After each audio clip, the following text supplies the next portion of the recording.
নিজের বংশ বুনিয়াদ গোষ্ঠীর পক্ষে টানে নাই, দলের পক্ষে টানে নাই। এরা হলো ন্যায় বিচার। এরকম ন্যায় বিচারক, এরকম ন্যায় বিচারক শাসনকর্তা যদি বর্তমান জমানায় থাকে, কেমন পর্যন্ত এরকম ন্যায় বিচারক যারা সঠিক বিচার করবে, সঠিকভাবে ন্যায় নীতির উপর থেকে বিচার করবে, কারো পক্ষে টানবে না, টাকা খায় কারো পক্ষে লাফালাফি দফাদফি করবে না, ঘুষ খায় কারো পক্ষে নিবে না, অত বংশের একই বংশের হওয়ার কারণে তার পক্ষে কথা বলবে না, ন্যায় হক ইনসাফ যেটা সেটা বলবে, তারাও তাদেরকে আল্লাহ তাআলা হাসর ময়দানে আল্লাহ পাকের আরশের নিচে বসার জায়গা করে দিবে। সুবহানাল্লাহ। দুই নম্বর হলো, এক নম্বর তো ন্যায় বিচারের শাসনকর্তা। এখন ন্যায় বিচারক শাসনকর্তা আমরা রাজা বাদশাহ হইলে না এক নম্বরের চেয়ারে বসবো, আর তো 6টা চেয়ার আছে, দেখি কে কোনটা আমরা দখল করতে পারি হাসর ময়দানে, তাতে আমাদের হিসাব নিকাশ না লাগে। দুই নম্বর, ওয়াশাবুন নাশা ফি ইবাদাতিল্লাহ, যে ব্যক্তি তার যৌবনকালটা কাটাইছে তার ইবাদতের মধ্যে, যৌবনটা তার সে এটা ফোন করে নিছে, সে উদ্দেশ্য করে নিছে আমি আর কিছু করবো না, ইবাদতটা করবো আগে ইবাদত, তারপরে অন্য কাজ। কোন যুবক যদি নাকি কেমন পর্যন্ত যদি নাকি কোন যুবক এরকম আসে যে সে তার যৌবনকালটা স্পেশাল ইবাদত করার পিছনে সে ব্যয় করছে, শুধু আগে তার ইবাদত পরে অন্য কাজ, আগে ইবাদত পরে চাকরি, আগে ইবাদত তারপরে ব্যবসা, আগে ইবাদত তারপরে অন্য কাজ, এইভাবে কোন যুবক যদি ইবাদতে কাটায় দিতে পারে, তাহলে ওই যুবকও আল্লাহ পাকের আরশের নিচে তাকে আল্লাহ তাআলা 3 নম্বর চেয়ারটা দেবে। 3 নম্বর, ওয়ারাজুলুন কলবুহু মুআল্লাকুন বিল মাসাজিদ, 3 নম্বর হলো ওই ব্যক্তি আল্লাহ পাকের আরশের নিচে স্থান পাবে যে ব্যক্তি তার অন্তরটা, তার মনটা মসজিদের সাথে লটকে থাকে। জোহর পড়ে গেছে কখন আবার আসর পড়বে, আসর পড়ে গেছে কখন আবার মাগরিব পড়বে, মাগরিব পড়ে গেছে হাজারো কাজ, হাজারো ব্যস্ততার ভিতরে আবার কখন এসে পড়বে, আবার এসে পড়ে ঘুমাইছে, তার এই টেনশনে চিন্তা নিয়ে ঘুমাইছে, তার অন্তরটা মসজিদের সাথে লাগা, কখন আবার ফজর আযান হবে, কখন সে ফজর নামাজ মসজিদে গিয়ে হাজির হবে, কখন এভাবে পিছনে নামাজ পড়বে, এরকম তার অন্তরটা সর্বদা মসজিদের সাথে লটকানো থাকে। সেই মসজিদ থাকে না কিন্তু তার অন্তরটা মসজিদে লটকানো থাকে। এরকম যদি কোনো মানুষ থাকে, সে ওই আল্লাহ পাকের আরশের নিচে হাসর ময়দানে আরশের নিচে 3 নম্বর চেয়ারে সে বসতে পারবে, আল্লাহ তাআলা তাকে বিনা হিসাবে জান্নাত দিবে। 4 নম্বর, ওয়ারাজুলান তাহাব্বা ফিল্লাহি আলাইহি ওয়া আলাইহি ওয়া তাফাররাকা আলাইহি, 4 নম্বর হলো এমন দুইজন মানুষ, এমন দুইজন বন্ধু, এমন দুইজন দোস্ত, তারা একজন আরেকজনকে মহব্বত করে আল্লাহর জন্য, বিনা কিছু পাওয়ার জন্য না, টাকার জন্য না, ফল পাওয়ার জন্য না, দরবারে তার পক্ষে কথা বলবে এই জন্য না, তাকে মামলায় জিতে দিবে এই জন্য না, দরবারে তাকে জিতে দিবে এই জন্য না, একমাত্র আল্লাহর হস্তে, আল্লাহর জন্য তারা ইজতামা আলাইহি ওয়া তাফাররাকা আলাইহি, তারা দুইজন বন্ধু, এমন বন্ধু তারা একসাথে মিলিত হয় আল্লাহর জন্য, দুনিয়ার কোনো স্বার্থের জন্য না, আবার যদি আলাদা হয়ে যায় তাও আল্লাহর জন্য হয়। এরকম যদি দিল দরদি মহব্বতের কোনো মানুষ থাকে, একজন আরেকজন মহব্বত করে, তারাও আল্লাহ পাকের আরশের নিচে বসতে পারবে, তাদের প্রতি এগুলো সহজ কাজ। আপনি ন্যায় বিচারক, আপনি শাসনকর্তা, আপনি রাজা বাদশাহ চেয়ারম্যান মেম্বার হইতে না পারলেন, কিন্তু আপনার মধ্যে যদি এগুলো থাকে, যদি এমন একজন বন্ধু বানাইতে পারেন,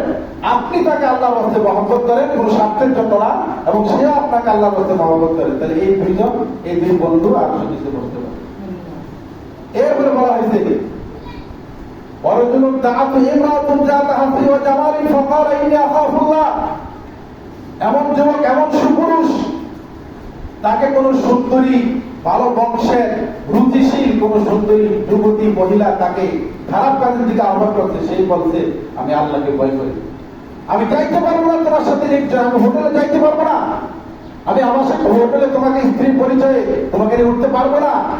এই যদি কোন সুন্দরী রূপসী মহিলা এরকম বড় অফার করার পরেও সে যদি সে প্রত্যাখ্যান করে, তার ঈমানকে হেফাজত করতে পারে, তার চরিত্রকে হেফাজত করতে পারে, ওই ব্যক্তিকে আল্লাহ তাআলা আরশের নিচে জায়গা দিবেন। এরপর বলা হয়েছে ওয়ারাজুলুন যাকারাল্লাহু খালিয়ান, 5 নম্বর, ওয়ারাজুলুন যাকারাল্লাহু খালিয়ান ফাফাযাত আইনা,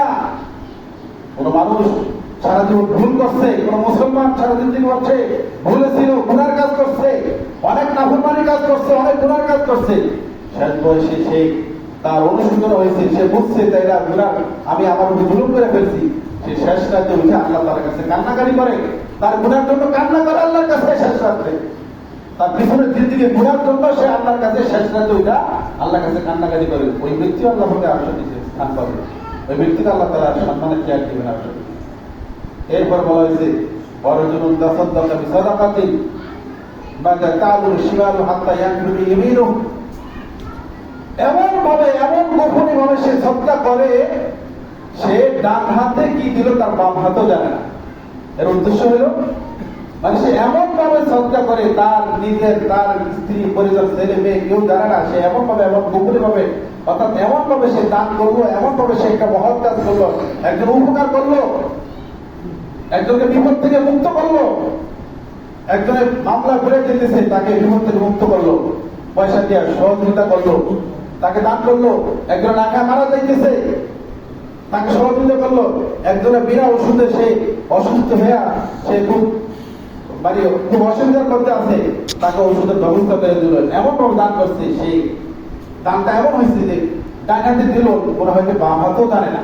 এত গোপনে। তার মানে সে কারোর সাথে এটা ব্যক্ত করে না, কারোর সাথে ব্যক্ত করে না। এবং গোপনে যদি কেউ দান করে আর এই অভ্যাস যদি সে বড় পর্যন্ত ধরে রাখতে পারে, এর সংখ্যায় কম হয়।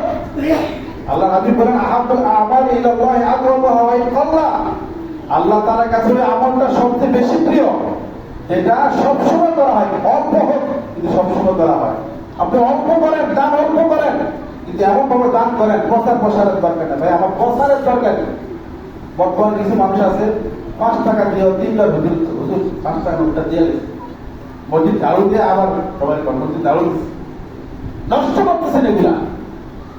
এগুলা আপনি আপনার আমলটাকে নষ্ট করে ফেলতেছেন। দান করা গোপনে, দান করা গোপনে প্রকাশ্যে দুটো প্রকারই জায়েজ আছে, দুটোটাই অবস্থা পরিপ্রেক্ষিতে দুটোটাই উপকারী, কিন্তু গোপনে দান করা সবচেয়ে বেশি পছন্দ। কারণ গোপনের মধ্যে দুনিয়া আমার কোনো স্বার্থ নাই, বা আমার নাই, সুনাম বলার কেউ নাই, আমাকে আমার নাম প্রচার করা কেউ নাই, এটা দ্বারা আল্লাহ খুশি হয়েছে। এই জন্য এরকম গোপনীয় ভাবে যারা দান সজ্জা করে, মানুষের বিপদ বুঝা বুঝা মানুষকে মানুষের দানে গিয়া সাহায্যের হাত অগ্রসর করে দেয়, সাহায্যের হাত বাড়ায় দেয়, মানুষকে উপকার করে, এই ধরনের যারা দান করে তাদের অভ্যাস আছে, মরণ পর্যন্ত মরণ মৃত্যুর আগ পর্যন্ত এই অভ্যাসটা ধরে রাখতে পারে, আল্লাহ পাক তাকেও আল্লাহ তাআলা আল্লাহ পাকের আরশের নিচে তাকে জায়গা দিবে, এবং আরশের নিচে আল্লাহ তাআলা তাকে বসার জন্য স্থান দিবে। তার আর কোনো হিসাব নিকাশ নেই, তার কোনো ভয় নেই।